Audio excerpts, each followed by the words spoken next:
Gracias, compañera Ángela María Robledo, por su interesante intervención.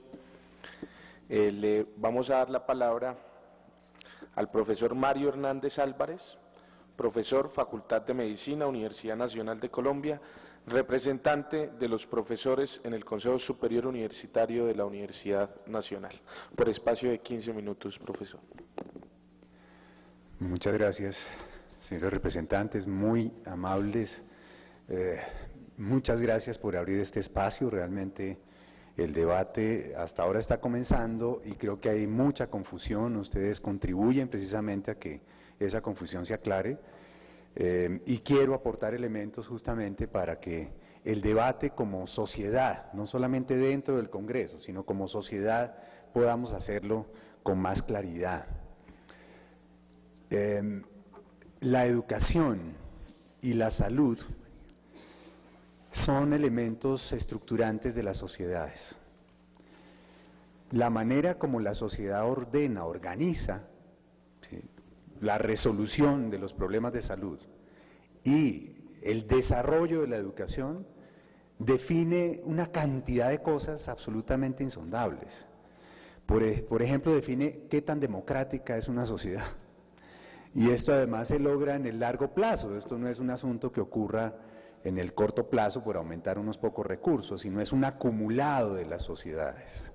Las sociedades que han invertido de manera sistemática, con una visión de derecho universal a la educación y a la salud, hoy sin duda alguna tienen muchos mejores resultados en términos de calidad humana, calidad de vida, solidaridad, maneras de relacionarse con el ambiente, maneras de relacionarse entre las personas, respetar ciertas cosas básicas de la convivencia.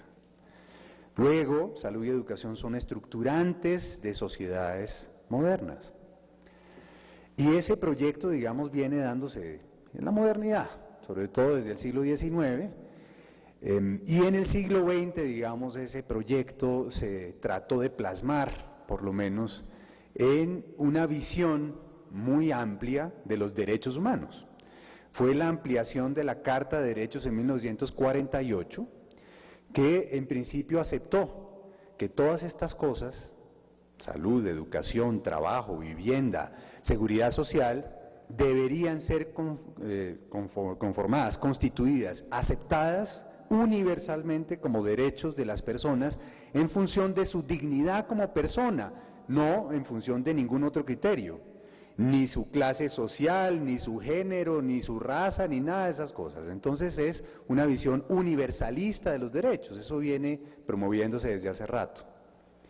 El problema es que nuestras sociedades latinoamericanas, que habitualmente han sido dependientes de formas de distribución del poder y de la riqueza en el mundo entero, ¿cierto?, tanto capitalista como socialista, pues nunca hemos visto eso realizado, nunca. Nuestra historia republicana nunca ha tenido la vivencia de derechos universales de ciudadanía, es decir, que por el hecho de ser ciudadano yo tenga salud, un acceso a los servicios de salud sin tener que demostrar cuánto voy a pagar, o un acceso a los servicios de educación, a todos los niveles de educación sin demostrar capacidad de pago.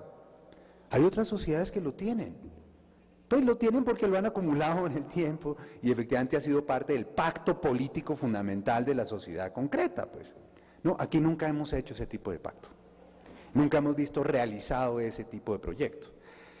En la Asamblea Nacional Constituyente del año 91 se dio un primer debate sobre esto, se presentaron distintas propuestas, una muy universalista de este corte y varias mucho más restringidas, incluso muy específicas de esta visión neoliberal, ¿cierto?, de individuos que compiten en el mercado, porque esa era la modernización que nos traía, recuerden ustedes, el gobierno de César Gaviria, la revolución ahora pacífica, ¿cierto?, en marcha, ya no era en marcha, sino pacífica, para hablarnos de una apertura de la sociedad colombiana a la modernidad, a la nueva modernidad, la globalización y toda esta cosa. Bien, ese debate quedó muy mal saldado en la Constitución y después en las leyes que reglamentan los derechos supuestamente a la salud y a la educación. Y eso es lo que estamos viendo hoy, ¿sí? Entonces, lo primero que hay que decir es que la propuesta de reforma de ley 30 y también de reformas sistemáticas de la ley 100, este lapsus no es coincidencia, no es por coincidencia, los dos elementos que hemos desarrollado, legales, de salud y educación, lo que hacen es reproducir esa idea, ese modelo que quedó plasmado y empezó a desarrollarse, ¿cierto?, por una constitución muy ambigua, ambivalente. Pero al mismo tiempo, como también dentro de la Constitución hay una visión universalista, la Corte Constitucional ha venido desarrollando los elementos de esa visión de derecho más universalista, en las tutelas, por ejemplo, ¿sí?, a través de las tutelas. Entonces tenemos ese debate sin saldar, sin profundizar. Por favor, comprendámoslo. Es la idea de derecho y cómo se garantizan los derechos en una organización de sistema de salud o sistema de educación. Educación en todos los niveles, no estoy hablando solo de educación superior. ¿Cuál es el núcleo duro? Para no extenderme mucho, el punto central de la visión que se incorporó y se ha venido desarrollando en estas leyes 30 y 100 de educación y de salud, y la ley 115 de educación también de básica y media. ¿Cuál es el núcleo duro de eso? Es la incorporación de unas ideas, unas teorías que venían desarrollándose desde principios del siglo XX, pero que con la expansión del neoliberalismo, entonces empiezan a ser como verdades absolutas. Se llaman teorías neoclásicas, las llaman así, ¿sí? En economía, ojo, en economía, no en salud ni en educación, en economía.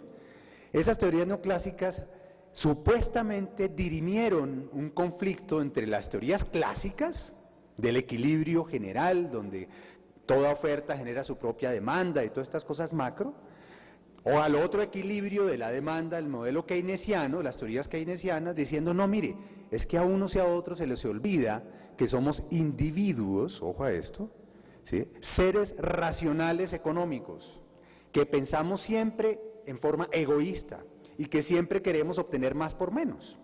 Esa es la naturaleza humana, ¿sí? Fíjense que es una idea de la naturaleza humana, no es que seamos solidarios, no es que seamos interdependientes, no, no, no. Ellos dicen la naturaleza humana es el egoísmo. Eso es pensamiento liberal puro, ¿cierto? Bueno. Y después empiezan a desarrollar la cosa diciendo, entonces, si atendemos a lo que racionalmente los individuos quieren a la hora de consumir cualquier bien, podemos diferenciar bienes públicos de bienes privados, para dejar los bienes privados a la lógica del mercado, de la libre competencia, la libre elección. Eso va a producir menos precio y mejor calidad, naturalmente, ¿sí? Mientras que los públicos, eso sí se los dejamos al Estado, pero seguro son poquitos. Bien, ¿cómo se diferencian esos dos? Bienes privados son aquellos que cumplen tres condiciones. Primero, surgen de un deseo individual, un deseo, no hablan de necesidad, sino de deseos, ¿cierto? Va al mercado el señor con su deseo, obtiene el bien, lo consume y se agota en el consumo. Luego tiene un principio de exclusividad, de exclusión. Solo afecta a una persona, bien o mal, ¿sí? Entonces, que la persona pague. Si es el único beneficiado, pues que pague, ¿sí? Mientras que en el otro extremo estarían bienes que tienen altas externalidades, lo llaman. Por ejemplo, una epidemia es un mal para muchos, ¿cierto? O un desastre natural que tumbó 20 casas, pues se afectó a muchos, ¿cierto? Entonces los bienes públicos serían estrictamente aquellos que van a resolver cosas con altas externalidades positivas o negativas, que no se agotan en el consumo individual y que efectivamente nadie está dispuesto a pagar por ellos. Esa diferenciación empezó a incorporarse en todas partes. En salud se dijo, la atención de enfermos es un problema privado, entonces que pague, es el único que se beneficia. El tipo va solito al médico, se hace la cirugía, tal, se mejora, entonces que pague. En educación, y más en educación superior que en cualquiera, la cuenta la hacen todo el tiempo. Usted mire, antes no sabía nada, se consume unos conocimientos, habilidades, competencias, después va al mercado, y entonces obtiene un salario, y entre más competencias, pues más alto el salario, pues pague, de acuerdo a esas competencias que usted ya consumió y ahora está ejecutando. Entonces el mejor modelo para garantizar eso es el crédito, justamente, esa es la sustentación de lo que acaba de decir el parlamentario, nuestro representante, Wilson Arias.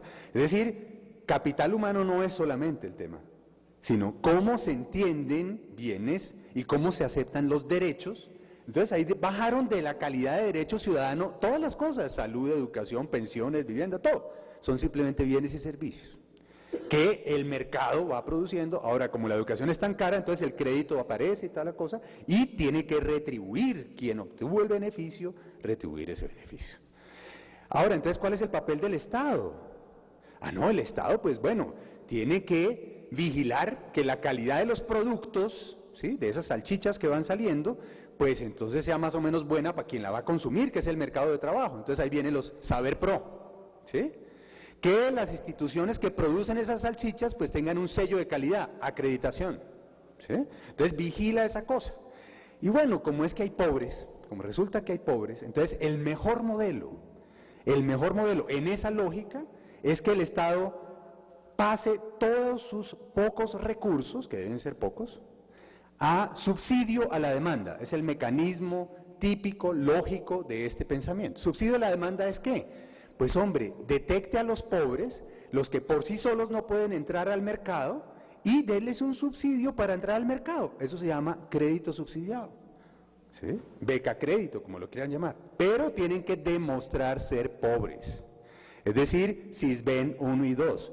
El Sisbén no es más que una encuesta, muchachos, no confundan Sisbén con régimen subsidiado. Sisbén es una encuesta, la encuesta que hacen las familias para ver quién obtiene el título de pobre. Yo soy pobre porque soy Sisbén 1 y 2, aquí está su carnet de pobre. Y así entonces, pues estamos haciendo es una lógica de derechos de propiedad, patrimoniales, no derechos ciudadanos, ¿cierto?, que desarrollan esta visión solidaria de que todos los ciudadanos tenemos derechos. No, hay que demostrar ser pobre. Y el resto, pues de acuerdo a su capacidad de pago. Y entonces entra al mercado de acuerdo a lo que puede pagar.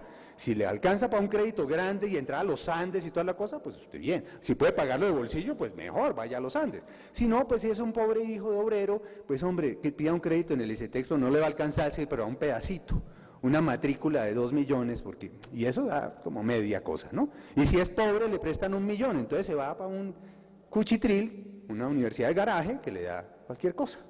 Pero bueno, al fin y al cabo está estudiando, ¿no? Y al fin va a entrar al mercado laboral. Fíjense, todo eso está estructurado desde la Ley 30 de 1992.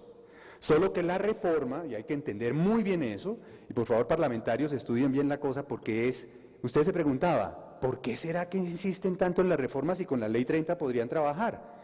Porque necesitan transformar profunda y estructuralmente el modelo de financiamiento. ¿Y cómo lo van a hacer? Esa financiación que llaman a la oferta, que son los presupuestos de las universidades, lo quieren transformar de manera progresiva y ojalá muy rápida a cupos. Yo le pago por cupos, señora universidad. Eso es lo mismo que pagar UPCs para salud, unidad de pago por capitación. Entonces, ¿qué produce eso? Que las universidades cada vez más se comportan como empresas, que ajustan sus costos a lo que le paguen. Y entonces la calidad se va a ver perfectamente afectada de acuerdo al pago que le den a las distintas universidades. Y como a las más grandes les dan más y a las más chiquitas les dan menos, entonces aumenta la inequidad entre grandes y chiquitas, con el cambio de subsidio a la oferta o financiación de la oferta hacia financiación de la demanda. Eso es muy importante entenderlo, porque eso además es lo que permite ampliar la lógica de mercado, de competencia entre públicas, privadas o mixtas o con ánimo o sin ánimo de lucro. No les importa, ya dijeron, eso de con ánimo de lucro, ok, está bien. Si les molesta mucho lo quitamos, listo, lo quitamos, pero pues obviamente ahí está la lógica operando todo el tiempo. Para eso están mixtas, ¿cierto? Entonces las mixtas van a permitir muchas cosas. Pero además, pues obviamente... ¿qué más quieren que les diga? Que les ponga derecho. Sí, yo les pongo ahí que es un derecho. Claro, es un derecho, pues es un derecho de propiedad, ¿sí? Y hay que entenderlo muy bien. No podemos decir simplemente mercancía de derecho. No, es que aquí hay una lógica de organización, de concepción de los derechos ligados a la propiedad de las personas. Y los derechos, los que aparecen en la Carta del 48 y desarrollo de pacto internacional y de jurisprudencia y todo eso, son derechos universales ligados a la ciudadanía, ¿sí? Y eso implica un esfuerzo mucho más amplio del Estado, con financiación pública, sin ninguna barrera en el acceso, ¿sí? Ojo a esto, y garantía de sostenibilidad en el tiempo, de acuerdo con la población que necesita estudiar. Eso se puede hacer, muchachos. Y estoy seguro, haciendo las cuentas, ahorita lo hablábamos con Jairo, el cálculo va en que con 3 puntos del PIB, ojo, solo 3% del PIB, podríamos perfectamente garantizar la incorporación, pero ojo, dada a universidades e instituciones públicas que no están vendiendo cosas, sino haciendo eso, educando bien a la gente. Se puede hacer efectivamente una cobertura universal, por lo menos de la población que está en edad de educación superior. Se puede hacer. Y eso tendería a bajar porque obviamente la transformación demográfica va produciendo que cada vez es menos esa burbuja poblacional. Bueno, se puede hacer. El problema es de voluntad política y de concepción. Y tienes toda la razón, Ángela María. El punto clave está ahí. Es una visión de sociedad. La visión de sociedad que tiene este modelo es la de los individuos que compiten entre ellos, productividad individual, emprendimiento individual, unos tipos que es, bueno, gana el más fuerte, el más inteligente, competencia pura. Es una visión de la sociedad, ¿cierto? Que obviamente, ¿quién va a salir de la guerra con esa visión? Al contrario, eso lo que hace es profundizar la guerra. Pero además, ¿quién va a salir de la pobreza con esa visión? Si tengo que demostrar ser pobre y me dan gracias a que soy pobre, pues yo voy a seguir siendo pobre toda la vida. ¿Sí? Es decir, es una visión de sociedad terriblemente perversa. Entonces, este debate llega hasta ese punto.